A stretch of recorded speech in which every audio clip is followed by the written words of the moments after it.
and welcome to the romance track here at Continual. Tonight we are talking about Valentine's romance.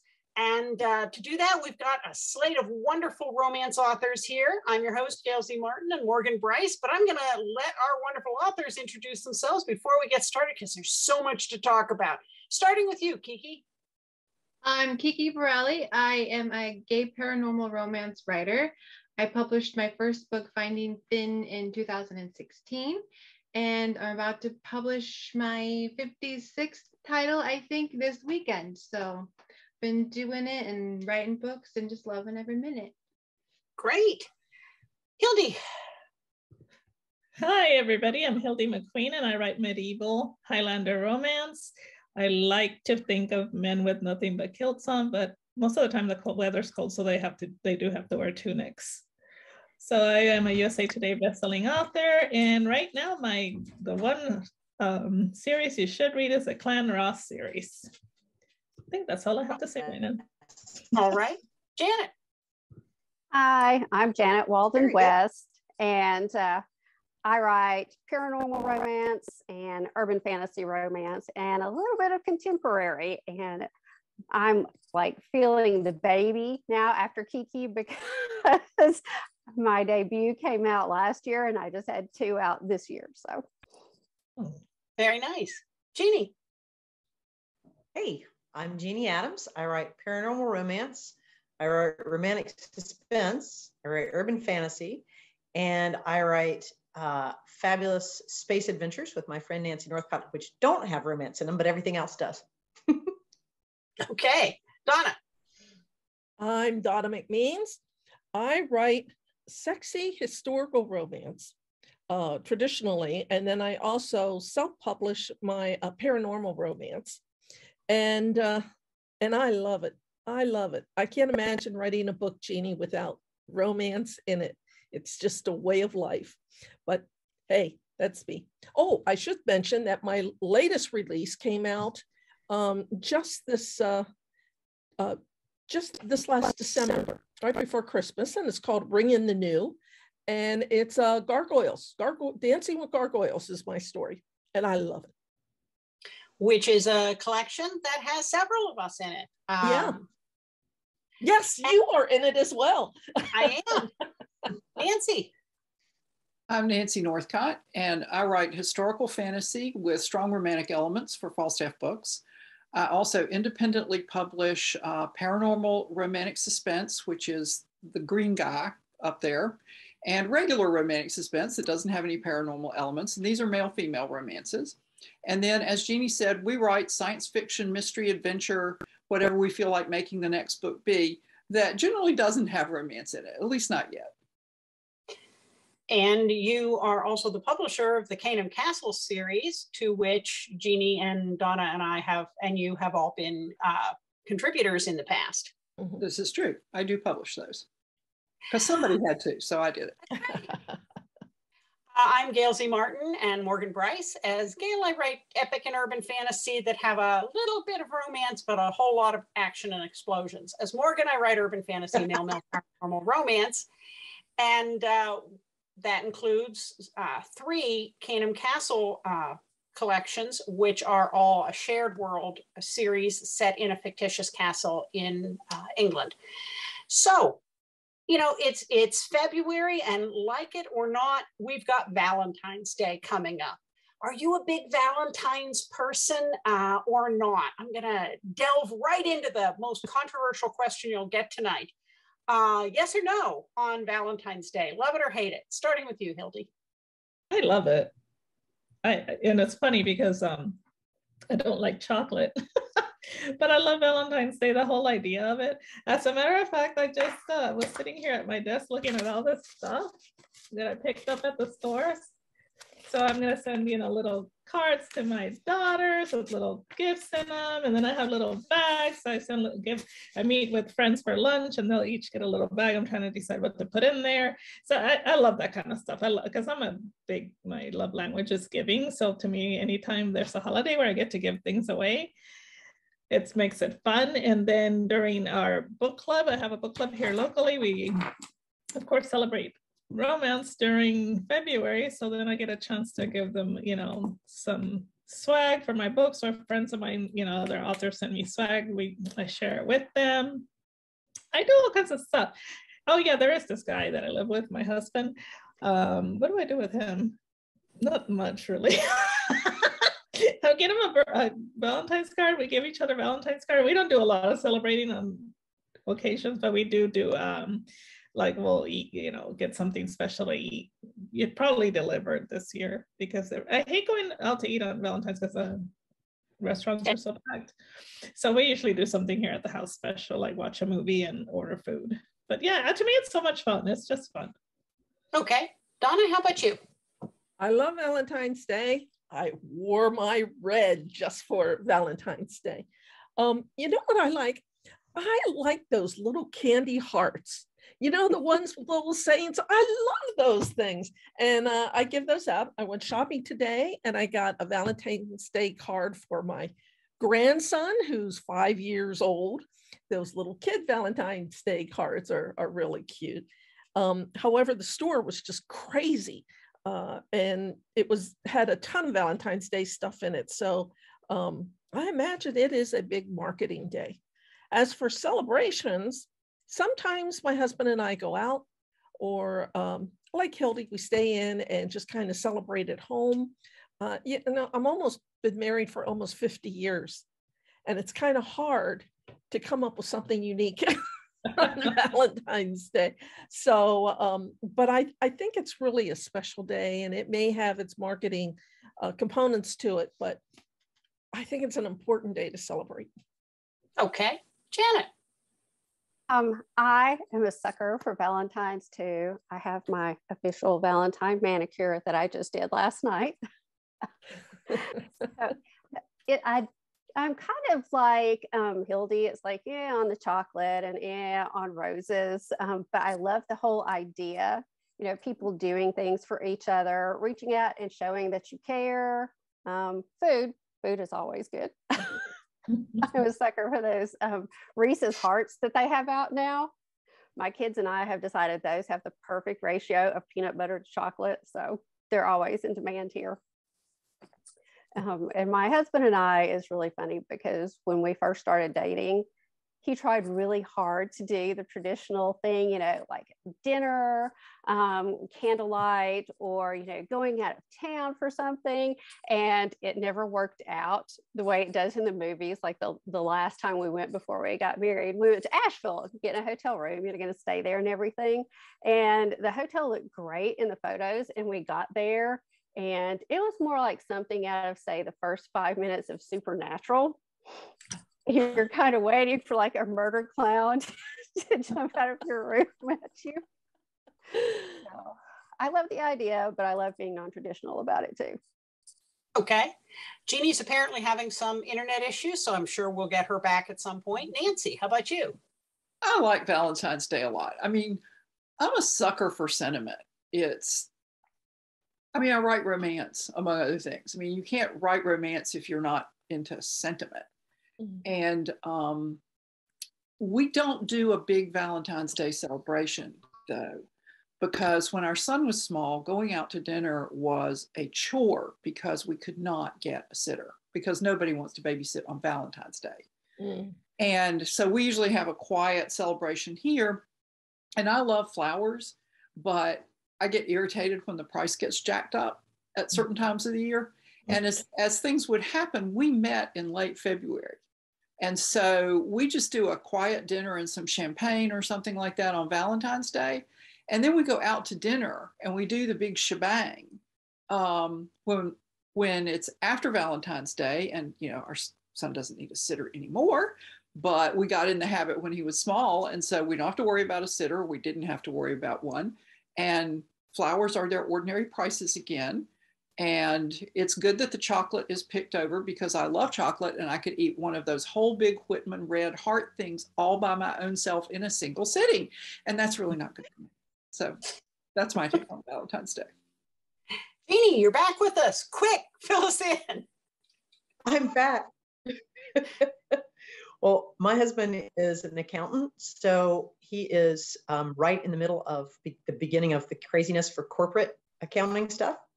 So we agreed when we started dating that we would have our Valentine's Day celebration a couple weeks early. Like Nancy, both of us are a little Scotch when it comes to the price being jacked up on the flowers. And I also have told him frequently, buy me flowers while I'm alive. So he tends to buy me flowers fairly regularly, which I love. I love chocolate, so he goes that route, and we always exchange cards. But we tend to, like Nancy said, leave the dinner till a little bit later. And one year, famously, we spent most of Valentine's Day praying that our son would not be born on Valentine's Day. His birthday, our youngest son, is born on the 17th, so he did wait a few more days to show up. So, but I like the chocolates, gotta admit. Okay, Kiki. Well, I know the question was love or hate, but I don't think I love or hate Valentine's Day. It's probably not my favorite holiday. Like Halloween, I'm the type where I am decorating at the end of August. I'm decorating for Christmas November 1st. Like I am there for holidays, and then my birthday's in January. So usually by the time I get to February, I'm a little bit holidayed out, and I always tell my husband, like, let's just not do anything. Let's just have dinner at home. And he always gives me something, and then I never have anything for him, even though we promised. So that sort of makes it a little worse too. But I mean, I do love candy, so there's that. Yeah, I fell in love with Valentine's Day back in elementary school, and we got to decorate the shoe boxes with like the doilies and things. And then it was a big deal. What kind of Valentine were you going to pick this year to give out to all your friends? That was a major decision point. And those little conversation hearts, Donna, you know, they're good to eat, but they also looked pretty glued to the doilies on the shoebox just to fancy it up, you know? Very versatile. Yeah, very. And so, and I when I was a kid, I thought the epitome of glamour would be to get one of those candy boxes that is in the shape of a heart with like the ruched satin and the lace and all that. And then I found out that most of the time, all the effort goes into the box and not in the chocolates. And it's a bit of a letdown. So now I'll go for a plain box of good chocolate. So yeah, I love Valentine's Day. I'm with you, Jeannie, on not wanting to pay a premium. So 2 words on flowers, Trader Joe's. They always have a great selection at a great price. And while I love chocolate, what I could eat a whole bag of are those jelly cinnamon hearts. I mean, I think they're Brock's. I could eat like an entire bag of them, and I shouldn't. So it's very hard to stay away from those, because if they come in the house, they're gone, and it's all going to be me. So we know who ate them. So now, have you ever written Valentine's Day into a story? And if you haven't, that's okay. What would your characters do? Pick a couple from any of your books. What would they do for Valentine's Day if it isn't in their book? Donna? Well, I haven't written any Valentine's Day books. And the best I could think of are my characters from Dancing with Gargoyles. And quite frankly, they're happy to be alive, because one was supposed to die in the book on New Year's, on the celebration for New Year's Eve. So, but he discovered that he loves to dance. And I think that in that story, they'd be out dancing for Valentine's Day. And drinking. He discovered the joy of Scotch. So they'd be drinking. That's the best I can come up with on the spur of the moment. Janet, how about you? I actually have written a Valentine's celebration into one of my books. My Region 2 series is paranormal romance. And most of the cast are, super secretive Black Ops soldiers. They don't get to go out and do anything like that. They're not supposed to be memorable, yet they're all fascinated by pop culture. So when one finally is in a relationship, her boyfriend decides, I'm going to go all out for this. This is where I'm going to propose to her too. And no one in the organization has ever gotten married. So I'm going to make this huge. And every time he goes all out, putting lanterns and candles up and buying out probably Trader Joe's with all the flowers, they get crashed by a monster. And finally, he's just like, next year, how about we have Valentine's Day during like July, when it's the dead time for monster hunting? Okay, that makes sense. Jeannie. I have not written a Valentine's romance, but one of my favorite couples is the couple from the original Christmas at Canaan Castle, who appears in virtually everyone's story because he's the Earl and she's now his wife. And although their romance was in Christmas at Canaan Castle, because he's an Earl in charge of a castle that's a hotel, I think Valentine's Day for them would be super fun. And they too would probably go dancing, like Donna said. They'd probably be hosting a dance or something of that nature. And I think that Ward, being an English Earl, would probably do it up right. There would be flowers and chocolate. So okay. they'd be fun for Valentine's. Good European chocolate with a high milk fat content. Cadbury. Yes. Nancy. Well, I'll continue the parade of people who have not actually written a Valentine's Day story. And as everybody else was talking, I was sitting here thinking, well, which couple from which series? And I think the couple from the Light Mage Wars Paranormal Romances, in the first book, Caroline and Rick, she is blind and she is a fabric artist, because her magical ability, they're all mages, her magical ability is to sense color by touch. And so that's how she weaves. She runs her hand over the material on the loom and can pick up the colors of the threads that way. And so I think for Caroline and Rick, a holiday that involves textures would be important.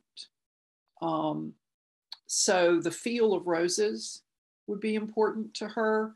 The fizz of the champagne when you drink it, the softness of the clothes or not that your partner is wearing. I think they would probably they'd probably go dancing at the Roadhouse where they met. And it's the first time she'd ever danced because she wasn't comfortable in a big crowd.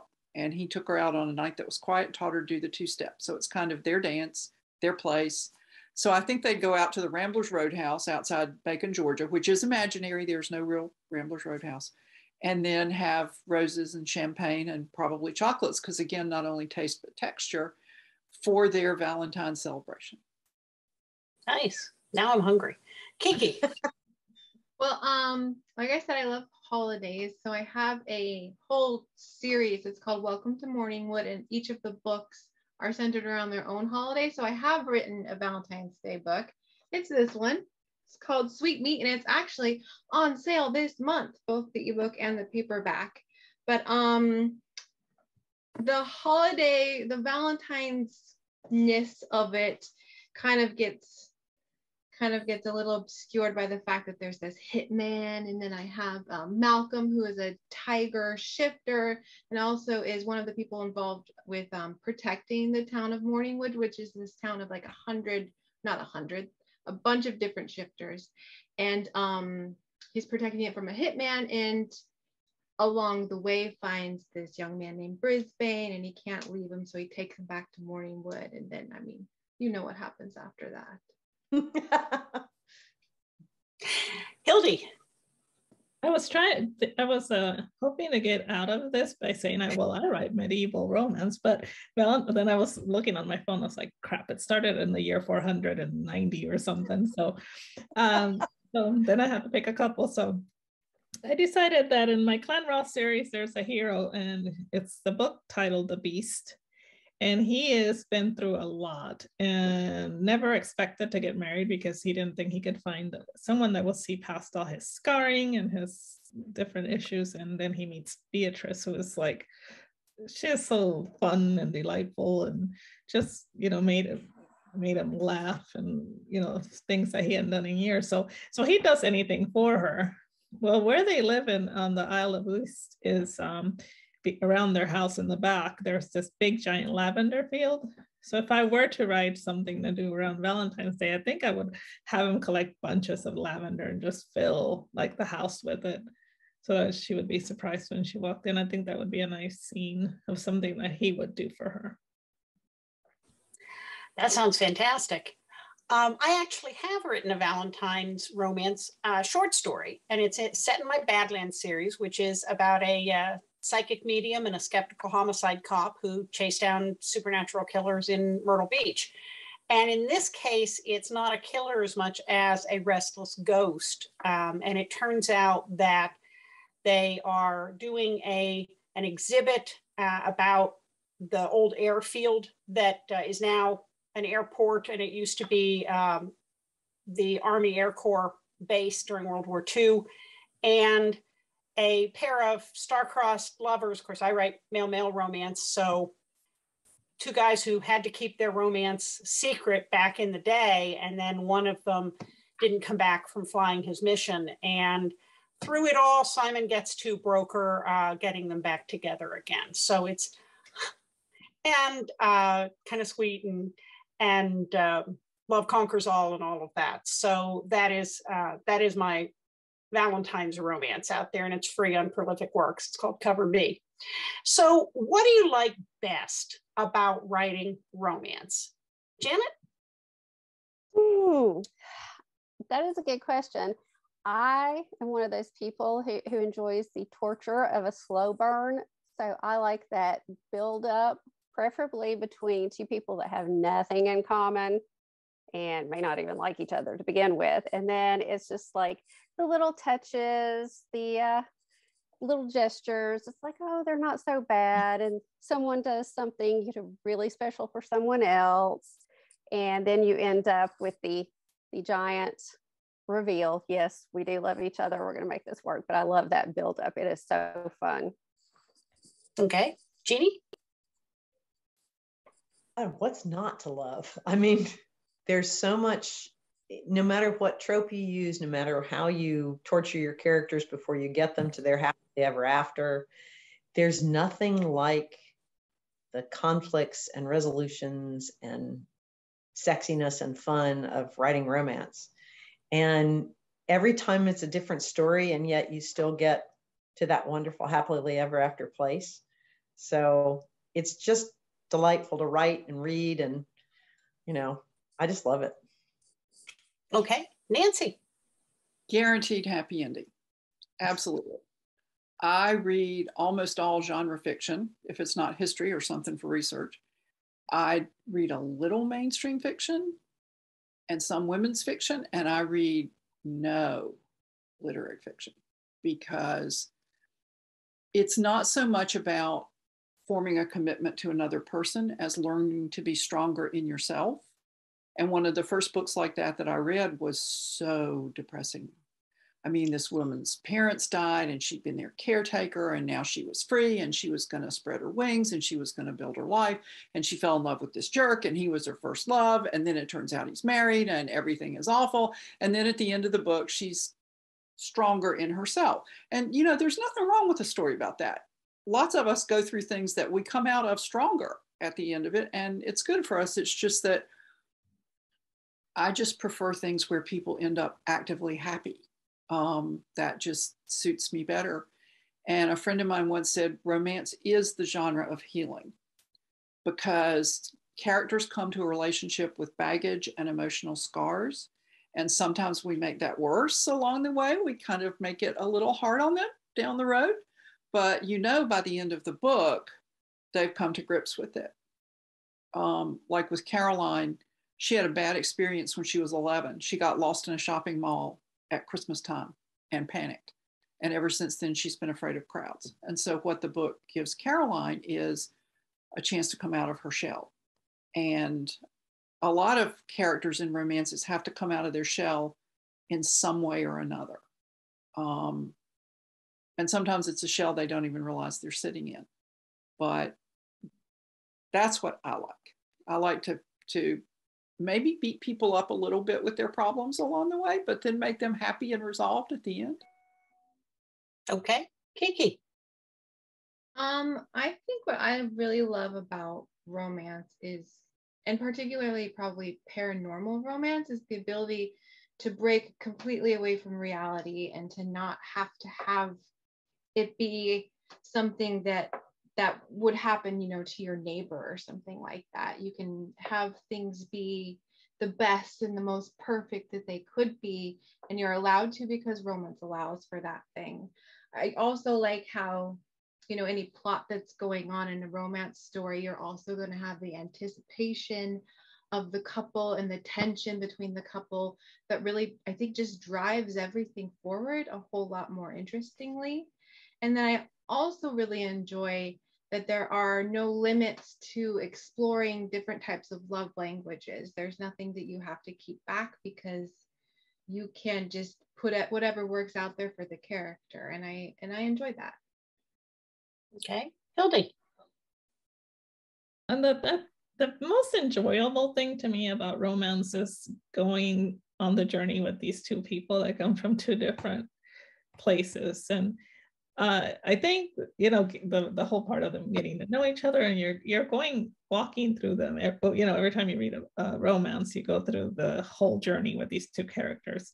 To me, that's amazing. And also how they help each other, how you learn what is each of their, issues and problems and baggage that they bring with them, and how the other person either, accepts them, they work through the things together. And then in the end, they always work it out and end up together. And then to me, I'm like, oh, that's the best part about romance to me.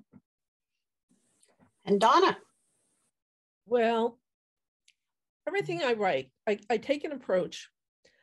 I want my reader, which are generally women, to, when they read my romance, to remember how it felt when they first met their significant other.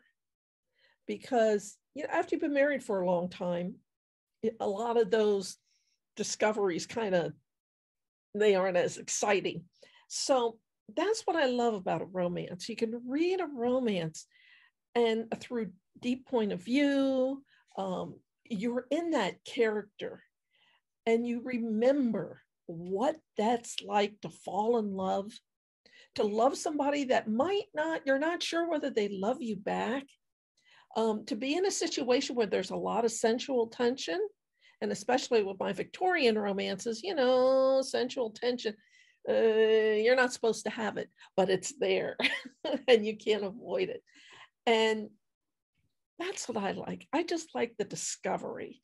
And like Nancy, I like the happily ever after, the guaranteed happily ever after. I've read stories that, although they're not depressing when they end, they just kind of end. And there's no somewhat celebration, although there may not be a celebration in a sense like Valentine's Day at the end. There's a celebration that the two are together and they're going to start a life together and they're going to go off together. So I like the happily ever after. I like having that you're sunk in a character, generally two characters, and you really feel like a roller coaster. You feel those emotions and tensions. I like that. I will always write romance. I love it. Well, I totally agree with you on the happily ever after. I refuse to read books that don't at least have an ending where the good guys mostly win.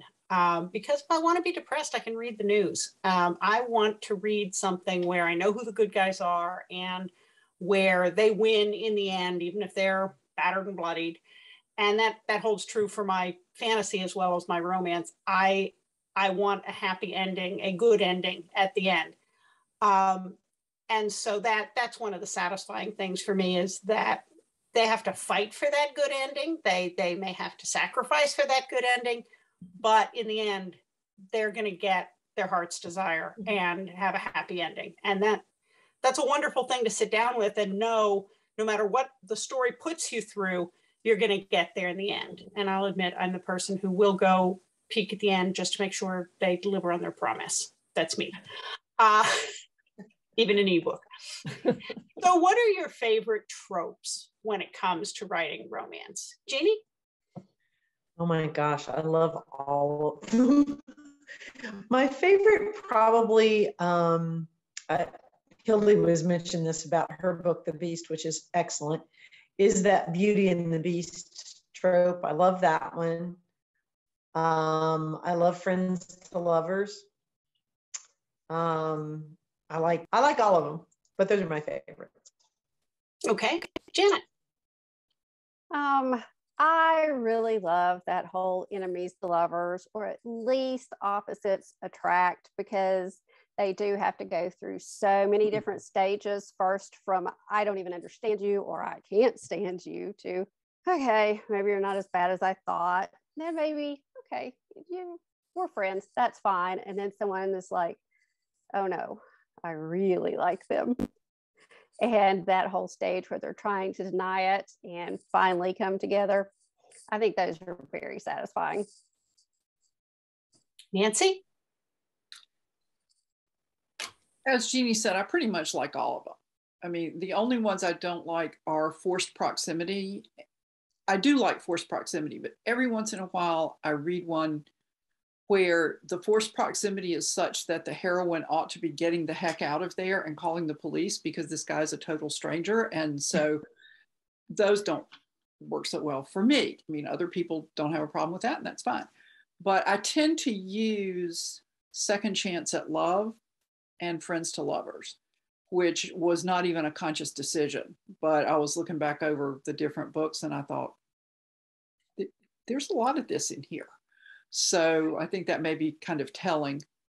But yeah, those Friends to Lovers and Second Chance at Love are probably my favorite too.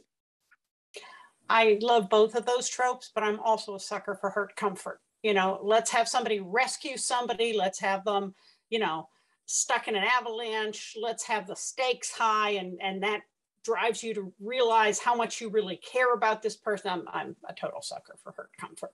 Kiki?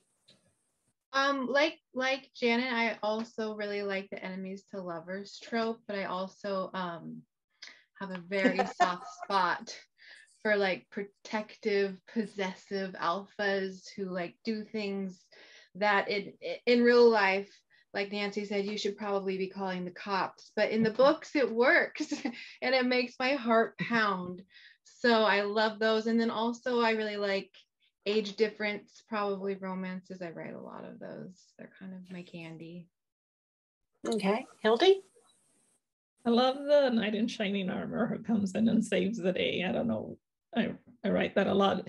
And I think it's part of the fact that I am attracted to writing opposite worlds, where either she's royalty and he's, you know, able hand, or the opposite where he's the laird and she's, you know, the kitchen maid. I just love doing the upstairs, downstairs, and the heroic guy who comes in her time of need when she is at her bottom, you know, the rock bottom, needing to be saved. I guess I love the guy that comes and swoops in and saves the day. And like, you know, it'd probably be annoying nowadays, but for romance, it is so cool. How about you, Donna? Oh, you asked that question, I knew immediately. My favorite trope is fish out of water. I love to put the heroine in awkward situations where she doesn't know people, she doesn't know the country, she doesn't know how to act. And I just love, which is kind of like the different worlds situation that Hildie described. But I love fish out of water. I tend to turn to it a lot. And then there may be other smaller tropes going on in the background or interview, but man, that's my go-to place. And you know what? It has to do with my history. And I don't know if you have found tropes, everyone else, the tropes that you choose, that you turn to a lot, are tropes that you have experienced in your time. I know that there's been a number of situations where I'm the fish out of water. Now what do I do? You know, how do I react? How do I do this? So I use that a lot. Plus, it allows me to embarrass people, either the hero or the heroine. I can embarrass the heck out of them because I know how that feels too, to be embarrassed. So I can write that. So is there a trope or a setting or a subgenre that you have always wanted to write but haven't done it yet? And if so, what is it? Nancy? Oh, I knew you were going to come to me first in the rotation. I have not written an outright enemies to lovers. And I think that might be fun to play with. I mean, I've written ones where they thought they were enemies at the very beginning, but it doesn't last more than a couple of chapters. One of my least favorite movie type scenes is heroes fight, because lots of times when the heroes fight, if they would just talk for 5 minutes, there wouldn't be a fight. It's like the misunderstanding romance that could be solved in a 10-minute conversation. I'm sure we've all seen those. But one of my favorite of all the movies in the Marvel universe is Captain America: Civil War, because it's a heroes fight movie and everybody has a good, solid, grounded reason that they can't resolve until the very end of the movie. And so for me, that actually is relevant to what I'm going to say. The enemies to lovers romance, I would need, for me to be happy with it, to come up with something where it would really be hard for them to give up their established positions and get to be on the same team. And, you know, as I sit here talking about it, I realize I've never written one because I don't have a good idea for that. And so until I do, I'm not going to be able to do that. Okay. Kiki. This is the hard one because I feel like I've done a lot of sampling. I've done sci-fi and aliens and shifters and historical romance. So I tell people it's about as historical as that Night movie with Heath Ledger in it, because it doesn't really have the accuracy. But yes. I think writing a royalty would be fun, princes or princesses or kings, and then also doing maybe less direct romance, but more paranormal YA or new age, kind of going through like the exploration of growing up rather than meeting these two people as they're bitter and old. Okay. Hildie. I think I would love to, and I actually who was that? I don't know who said second chance romance. Did you, Donna? Or somebody said it. It got me thinking about the fact that I've never written second chance romance for one of my medievals. So I think that would be really fun to do, because I haven't done it. I haven't written, that character that was perhaps in a relationship and then were separated and come back again. I think that would be fun to do. As far as a trope, as far as a genre, I am really I keep considering it, but I don't know if I'll ever do it. I would love to write a cozy mystery. I think that would be a lot of fun. Nice. Donna? Well, I think Hildie and I are just like sisters. I have an idea for a cozy mystery I would love to write. And you know what I'd like to do, and you guys have all done this, so you're going to think I'm crazy, is do a fantasy that involves magic and maybe some shifters in there. I have done paranormal, but they haven't been shapeshifters. I've done time travel, and I've done, my gargoyles come to life. I guess that's the closest I've come to a shifter. But I'd like to do something where magic is accepted, and that you can, and the magicians or the witches or whoever has magic powers can kind of weave situations. And you guys have all done that, but I'm not as strong in paranormal as you are. So you're living my fantasy. So count yourself very lucky every time you pick up that pen. But yeah, that's what I would do. It's not going to happen, but that's what I would do. Never say never. Janet? That's right. I want to write a good amnesia romance. I love them, I've done but that. for some reason I have never tried it. And I'm going to steal half of Nancy's too, because if I could do an amnesia one and time travel, I think that would be awesome. Talk about fish out of water there. There's so much you could potentially play with. My very first book that I wrote is Amnesia. And the problem is trying to write that story where the person can't remember anything. I mean, their name. And so what do you call them, or how do you deal, not so much with the story happening, the plot, but trying to do, that was tough. And it's probably a good way to write your first book because you have to learn so much in the process. But how about you, Jeannie? Sherry. Oh my gosh, I think I would love to do, I've never done a hurt comfort like you were talking about, Gail. I've never done one where somebody is a rescuer and a rescuee. I've never done that, and I think I'd like to. I've always wanted to do a snowstorm one. I've never written one where she rescues him, and I want to do that. So that sounds like fun. Yeah, the one that, well, I mean, there are many out there that I haven't done, but I haven't done a historical that was a romance. I've done epic fantasy set in a quasi-European medieval setting, but not a romance. And I do have a new series coming up, hopefully this spring, that's set in the late 1800s, sort of like Wild Wild West if Jim and Artie were together.